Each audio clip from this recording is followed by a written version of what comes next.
Betting ওয়েবসাইটে ভেনেজুয়েলার president Nicolas মাদুরোকে ধরতে অভিযানের তথ্য ফাঁস করে দেয়া এক মার্কিন সেনা অভিযানের আগেই অপারেশন সংক্রান্ত তথ্য ফাঁস করে প্রায় $33,000 বাজি ধরে সার্জেন্ট ভ্যান ডাইক নামের ওই সেনা সদস্য, যা পরবর্তীতে ছাড়িয়ে যায় $4 লাখ ঘর।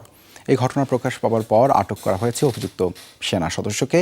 আনা হয়েছে সরকারি গোপন তথ্য চুরি ও সেটির অবৈধ ব্যবহার সহ বিভিন্ন অভিযোগ। অয়েল অ্যাবজর্ব করে আপনার পরিবারকে রাখে হেলদি। ফুড গ্রেড ম্যাটেরিয়ালে তৈরি যমুনা কুকওয়্যার। চলতি বছর জানুয়ারিতে ভেনেজুয়েলার প্রেসিডেন্ট নিকোলাস মাদুরো ও তার স্ত্রী সিলিয়া ফ্লোরেসকে অপহরণ করে মার্কিন সেনারা। পরে তাদেরকে গ্রেফতার দেখায় ট্রাম্প প্রশাসন। তবে অপারেশন অ্যাবসলিউট রিজলভ নামের ওই অভিযানের সব তথ্য ফাঁস হয়ে যায় ঘটনার ঠিক 7 দিন আগে। আন্তর্জাতিক বিভিন্ন গণমাধ্যম বলছে, অভিযানের অন্যতম সদস্য ছিলেন সার্জেন্ট গ্যানন কেন ভ্যান ডাইক। 37 বছর বয়সী এই সেনা সদস্য নর্থ ক্যারোলাইনার সামরিক ঘাঁটি ফোর্ট ব্র্যাগে দায়িত্বরত ছিলেন। অপারেশনটি শুরু হবার আগেই মাদুরোকে গ্রেফতার সংক্রান্ত গোপন তথ্য ফাঁস করেন অনলাইন বেটিং প্ল্যাটফর্ম পলিমার্কেটে। সেখানে ক্রিপ্টোকারেন্সিতে $33,000 বাজি ধরেন তিনি। ভেনেজুয়েলার প্রেসিডেন্ট গ্রেফতারের পর অভিযান সংক্রান্ত বিভিন্ন বাজিতে খাটিয়ে সেই অর্থের পরিমাণ দাঁড়ায় $4,09,000-এরও বেশিতে।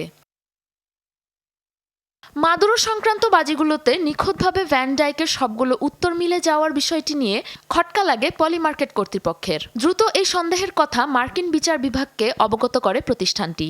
তদন্ত শুরু হওয়ার পর সামনে আসে, পরিচয় গোপন করতে ফেক অ্যাকাউন্ট খুলে ভিপিএন ব্যবহার করে আসছিলেন ভ্যান ডাইক। ধরা পড়ার ভয়ে অ্যাকাউন্টটি ডিলিট করার চেষ্টা করলেও তার পরিচয় শনাক্ত করে ফেলে তদন্তকারীরা। এ বিষয়ে ডোনাল্ড ট্রাম্পকে প্রশ্ন করা হলে সরাসরি কোনো মন্তব্য করতে অস্বীকৃতি জানান প্রেসিডেন্ট।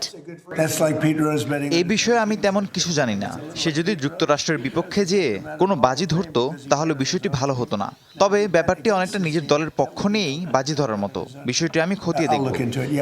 অভিযুক্ত মার্কিন সেনা ভ্যান ডাইকের বিরুদ্ধে ইনসাইডার ট্রেডিং, সরকারি গোপন তথ্য চুরি ও সেটির অবৈধ ব্যবহার, অবৈধ আর্থিক লেনদেন, ওয়ায়ার ফ্রড সহ বেশ কিছু গুরুতর অভিযোগ এনেছে বিচার বিভাগ।